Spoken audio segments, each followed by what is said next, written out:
Jadi NU itu sama pesantren itu tua pesantren.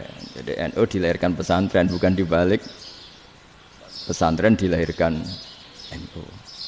Sehingga barokahnya didirikan pesantren ini, kadang nyuwun sewu sekali berbahasim itu kadang ide besar beliau itu ora dituruti wong NU. Jadi Mbah Hasim cara kula kok dadi Mbah Hasim ya mangkel. Mbah Hasim itu ngarangno kentong. Nggih ngaramno beduk, tapi wong NU nganggo kentong. Beduk. Dan uniknya Mbah Hasim enggak tersinggung. Karena ciri khas pesantren itu membolehkan perbedaan apa? Pendapat.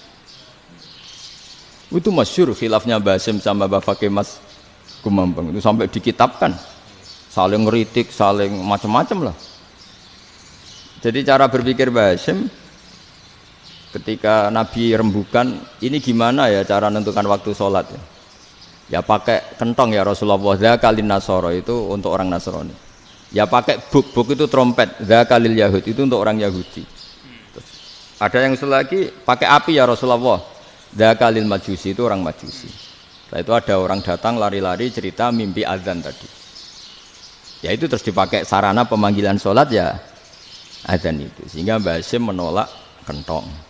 Karena mantas sababi qaumin fahuwa minni. Beliau keras sekali sampai bilang haram. Beliau judulnya ya haram, Al-Jasus Antakhrimin Nakus. Setelah naskah itu sampai ke Mbah Fakih Mas Kumambang di Gresik situ, di daerah Dukun situ. Dulu nggak ada WA ya, jadi sampainya ya lama. Makanya saya sampai sekarang nggak punya WA karena ya saya ulama kan, kalau WA-an terus ya jadi ulama. Nggak jadi ulama main WA-an terus itu. Lah itu termasuk rektor gak kau bermikir itu mesti kebanyakan WA. Karena kan otaknya didikte oleh sesuatu yang masuk. Sesuatu yang dilihat itu kan pasti mendikte kita. Beda kalau yang enggak WA-an kan mikir apa kita yang menentukan. Kalau WA-an kan kita ditentukan. Mau mikir anaknya butuh apa gara-gara WA informasi Jakarta mikir Jakarta. Padahal secara kewajiban ngapain kamu orang Malang mikir Jakarta?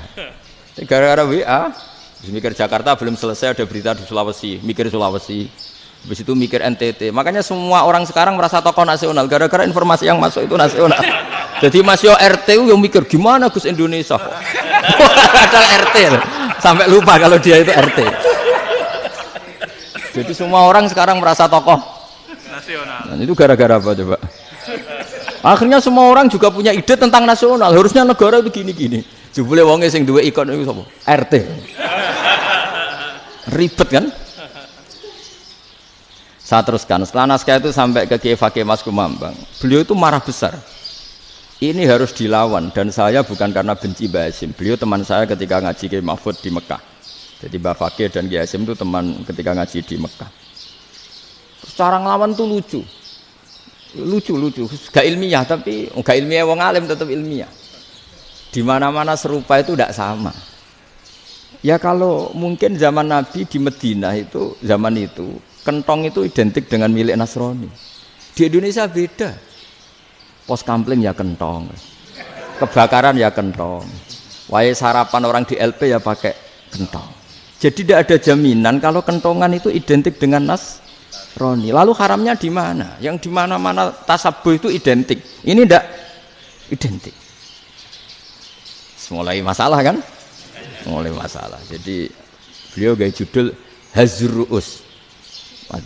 Hazruus itu kepala bergeleng-geleng. Sekarangan kok ngene. Jadi sekarangan kok provokatif gitu. Nah. Dan itu Mbah Hasim ya hormat Mbah Fakih hormat Mbah Hasim.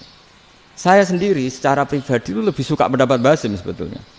Karena bagi saya sholat itu sakral, ya sudahlah kalau sakral ya dipanggil dengan sesuatu yang sakral yaitu kalimat thayyibah azan. Tapi saya tidak akan bilang kalau kentongan itu haram. Karena kalau haram alasannya mirip orang Nasrani. Sementara pos kampling ya pakai kentong, ada banjir ya kentong, ada kebakaran ya kentong. Jadi tidak identik untuk misa atau untuk sholat ala Nasrani. Tapi itu dulu ya rileks saja, dua beliau itu ya saling menghormati padahal saling kritik. Dan dulu ulama yang beda madhab itu ya saling menghormati. Imam Syafi'i itu kalau sholat di kawasan Masjid Abi Hanifah ya tidak kunut.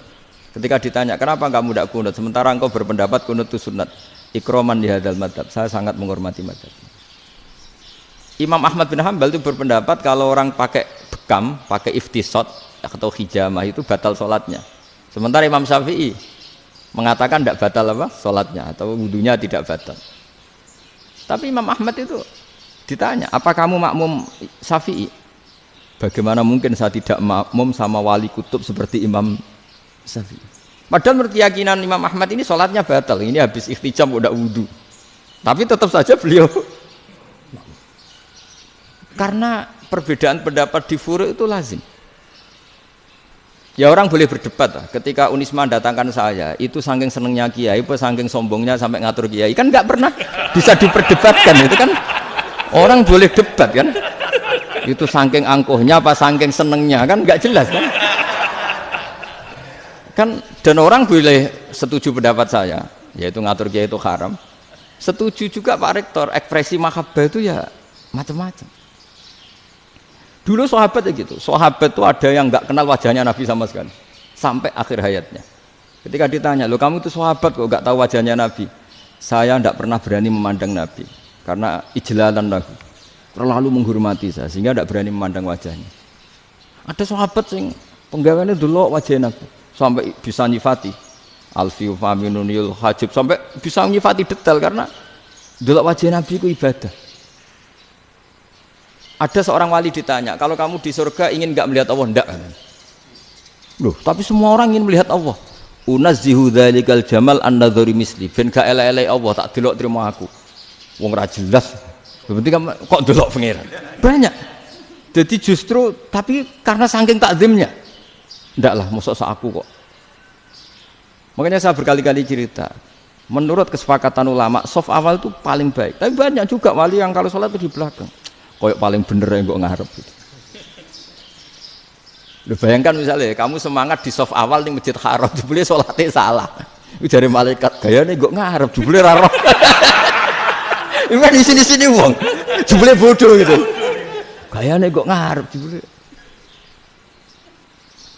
Coba orang kalau sowan Mbah Mun yang berani di depan itu kan ya ketuanya atau jubirnya kan. Yang merasa ndak pati pinter-pinter kan mesti di pojokan. Artinya sudut pandang seperti itu ya sah saja, apa? Sah saja. Makanya banyak sahabat yang jarang sowan Nabi, alasannya takut ganggu Nabi. Banyak yang sering sowan Nabi, alasannya seneng Nabi. Yang sowan ya seneng Nabi, yang enggak sowan alasannya seneng. Lu Nabi itu tokoh, punya keluarga, punya anak. Kalau saya sering sowan berarti sering ganggu. Yang sering sowan dia alasan ini khazanah kita harus istifadah. Jadi zaman dulu dia biasa dua sahabat, yang satu milih mahabbah itu milih sering sowan, yang satu juga mahabbah milih tidak sering. Karena pertanyaannya bisa dibalik kan, sering sowan apa sering ganggu coba. Nabi Abedar, assalamualaikum. Nabi nimang cucunya, assalamualaikum. Ayo bener yang sowan apa bener yang enggak kalau seperti itu. Akhirnya terus diatur sedemikian rupa oleh Quran. Walau annahum sabaru hatta takhruja ilaihim lakana khairal lahum. Jadi sahabat kalau mau sowan Nabi ya nunggu di sufah. Kalau Nabi keluar berarti milik publik, sekali masuk ke dalam tidak ada berapa yang berani sowan. La tadkhulu buyutan nabi illa ayyudzana lakum. Kalau soal sampai masuk dalam harus nunggu dipanggil. Karena sekali Nabi masuk dalam itu milik privat keluarga, milik istrinya, milik cucunya, milik keluarganya. Dan Nabi sekali keluar ke ruang itu berarti milik publik. Itu terus jalan tengah. Karena kalau langsung masuk, bayangkan saya itu sering menyaksikan. Mbah Mun habis ngaji 2,5 jam ngaji Jalalain, baru masuk assalamualaikum. Padahal yai mungkin mau ke kamar mandi, mau ini itu. Jadi dulu itu Quran sangat modern. Sebelum ada dokter ngatur tamu, rektor ngatur tamu itu Islam sudah modern. Dia kan nggak fair kan? Misalnya saya ke Unisma harus janjian pakai ini. Terus kalau misalnya kesini selonang-selonang kan lucu kan, mentang-mentang kiai terus juga sowan-sowanan selonang-selonang. Padahal kalau kita mau ke mereka pakai protokol. Sering tidak fair dunia ini, tapi karena aku kiai ra oleh gelo ya sudah. Akhirnya saya memutuskan gak gampang kemana-mana karena itu. Saya sering didatangi ajudannya menteri, Gus mau ada tamu dari Jakarta tanggal ini, mesti saya bilang, mereka milih tanggal yang mereka kosong, kok tidak mikir apa saya pas itu kosong. Tak jawab enggak lah, sebelum diatur bahasanya dan tawaduknya gitu. Akhirnya dibalik, datang lagi, Gus jam jenengan kosong apa kita menyesuaikan. Lah aku lagi dah akhlak kata saya.